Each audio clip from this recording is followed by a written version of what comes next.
Oi, pessoal, tudo bom? Hoje eu estou falando dos dois times cearenses, Ceará e Fortaleza, que tiveram duas derrotas nessa semana. Fortaleza na terça, Ceará na quarta. Ambos perderam o jogo porque mereceram. Os adversários foram melhores, principalmente nos dois segundos tempos. No caso do Fortaleza, entrou com a força máxima. Eu só mudaria ali a questão da zaga. Acho que o Brits deveria ser titular ao lado do Tite, mas não sei se o Brits estava lesionado ou se foi apenas alguma opção do treinador. Já o Ceará também entrou com força máxima. Eu também teria colocado o Lourenço no lugar do Mugni, mas eu também não sei dizer se o Lourenço estava apto para essa partida. Tirando essas duas mudanças, e no caso do Ceará é uma mudança até mais importante, porque o Mugni é um jogador que, na minha opinião, ele não consegue desempenhar um trabalho adequado ao longo da partida. Ele não é um meia que acha jogadores, a palavra que estão usando hoje muito, né, que pifa a bola entre as linhas para os atacantes fazerem gols. No máximo ele é um articulador ali que vai balança de um lado para o outro no meio campo para começar as jogadas. O Lourenço faz mais falta. É melhor jogador, é mais completo, finaliza mais, tem uma boa falta, tem um bom escanteio. Então o Ceará perde mais nessa troca. Mas os treinadores têm as suas opções, que eu discordo, mas não é por causa de um jogador, nesse caso dos dois, do Brits ou do Lourenço, que os dois times perderam. Acho até que o Fortaleza teve, no primeiro tempo, com chance de ganhar o Corinthians. Os dois times tiveram chance. O goleiro Fortaleza fez muitas defesas. Mas, em nenhum momento, tivemos o domínio do tricolor de maneira forte, como se esperava. Tocou mais bola no primeiro tempo, conseguiu, principalmente nos primeiros 20, 30 minutos, 20 minutos, 25 minutos, a entrar no campo de ataque do Corinthians, comandar o jogo pelo campo de ataque do Corinthians, mas não reverteu em gols, né? E o Corinthians nos contra-ataques, fazendo aquela estratégia que Fortaleza já fez muitas vezes, quando joga fora de casa, conseguiu matar a partida e podia ter goleado. Então eu falei, não foi bem, não jogou bem, segundo tempo o Corinthians foi bem melhor, e o Leão amargou essa primeira derrota aí, e agora vai ser difícil tirar lá mais do que 2 gols contra o Corinthians nesse jogo da volta. E o Ceará também começou bem, o jogo, dentro da história do jogo, parecido. Começou bem, né? Teve o domínio também de várias partes do jogo no primeiro tempo. O Ceará tem um repertório maior de jogadas, ele joga muito pelos lados, muito pelas beiradas, com o Saulo Mineiro, com o Eric Pulga. O Ailo hoje não foi tão bem, mas é que o Ailo geralmente é um jogador que não aparece tanto, não tem uma grande intensidade, mas tem feito os gols. Até não concordei quando o Léo Condé tirou do segundo tempo, porque o Ailo ele é oportunista e vem fazendo gols.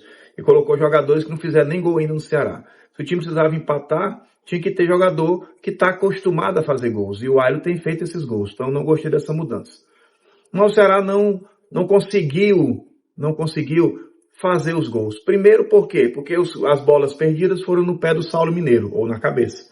E o Saulo Mineiro tem uma grande deficiência na hora da conclusão do gol. É um jogador importante, é titular absoluto, se esforça, as jogadas acontecem porque ele briga pela bola, ele aparece pro jogo. Mas ele tem essa dificuldade técnica de finalização. Já o Pulga, como é muito melhor nessa parte, mas não jogou bem. O Pulga não estava bem. Não conseguiu fazer dribles, não conseguiu ter arrancadas, talvez a questão do cansaço, ou enfim, ou um dia que ele não foi bem. E quando o Pulga não vai bem, o ataque do Ceará perde aí pelo menos 70% das principais jogadas. E defensivamente, o Ceará tem levado muitos gols. Não gosto do Matheus Felipe com o David Ricardo. Acho que essa dupla não casa.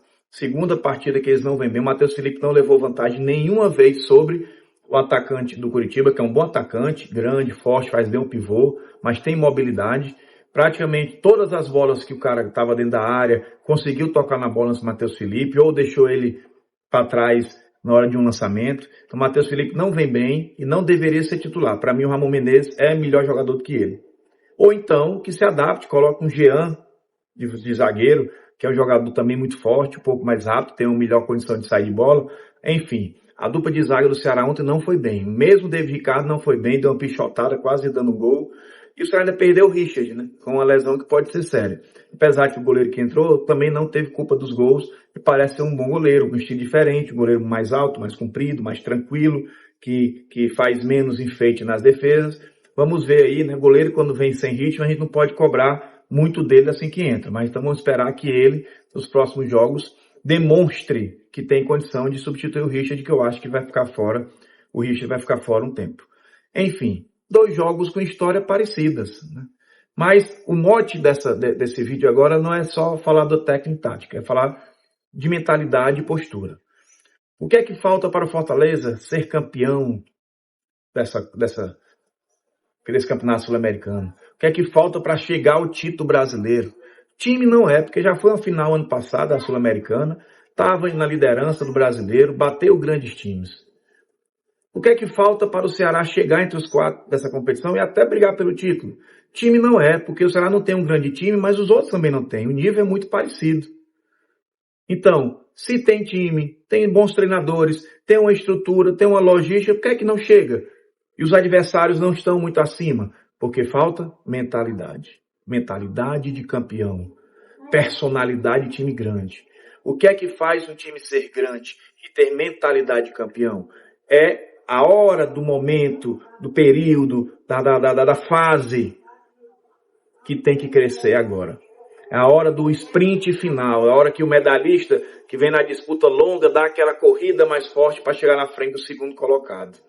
É tirar de dentro a força que todos têm, mas que só alguns têm a cabeça para colocar em prática. Afugentando o nervosismo, afugentando a pressão, sem medo do adversário. Infelizmente, Ceará e Fortaleza, eles não têm essa identidade histórica de serem times campeões nacionais, campeões internacionais. Mas se adquire assim, chegando perto, chegando lá, fazendo o que o Palmeiras está fazendo. Então, o que falta é isso. Para ter isso, você tem que ter jogadores acostumados a serem campeões, que já foram em outros times. Treinadores que tenham no seu currículo títulos importantes. Por mais que, esse cara fez muito bom trabalho. Quantos títulos do Brasileiro Série A ou Série B ele teve? Nenhum. Então, poxa, não adianta ter muito trabalho se não for campeão. Então, o Ceará e Fortaleza ainda não adquiriram essa mentalidade e essa postura. Fortaleza perdeu para o Botafogo, não jogou bem. Perdeu agora para o Corinthians, não jogou bem. Ou seja, na reta final, que precisa vencer dos tops, o time está dando uma caminhada para trás. E o Ceará não consegue, faz uma partida boa, ganha, faz duas boas, ganha ou empata, mas não consegue dar aquela arrancada. Ganhar do Curitiba, ganhar do Santos, ganhar de um time com camisa, com mais respaldo histórico. Enfim, falta mentalidade, falta postura e falta talvez, no Ceará principalmente, liderança dentro de campo. Um jogador, 2 jogadores que chamem isso, que queiram isso, que botam a bola aqui embaixo do braço, vamos fazer isso aqui que assim vai dar certo. Mas nós temos isso aqui. Nossos torcedores são assim. Torcida do Ceará e Fortaleza bate recordes nacionais e até internacionais. Lotam os estados. A gente aqui não perde para nenhum time do sul e do sudeste do país na festa que é feita, nos mosaicos do Fortaleza, nos fogos de artifício, da fumaça do Ceará, no canto das músicas, na empolgação do torcedor. Temos sim torcedores com postura de campeões. Temos sim torcedores com espírito de grandes, porque os times são grandes no coração da nossa torcida. E eles conseguem mostrar isso quando vão para o estádio. Mas, infelizmente, os nossos times dentro de campo ainda não conseguiram adequar essas duas realidades. Torcedores, campeões da Série A e da Libertadores. E da Série B. E da Copa do Brasil. Nosso torcedor tem esse espírito e essa alma de campeão. Mas os times ainda na fase intermediária. Espero que, com o tempo, nossos times cheguem lá. Jogadores, campeões, treinadores, campeões, liderança dentro e fora de campo, e aí sim, a torcida arrasta para o título. Fica a dica.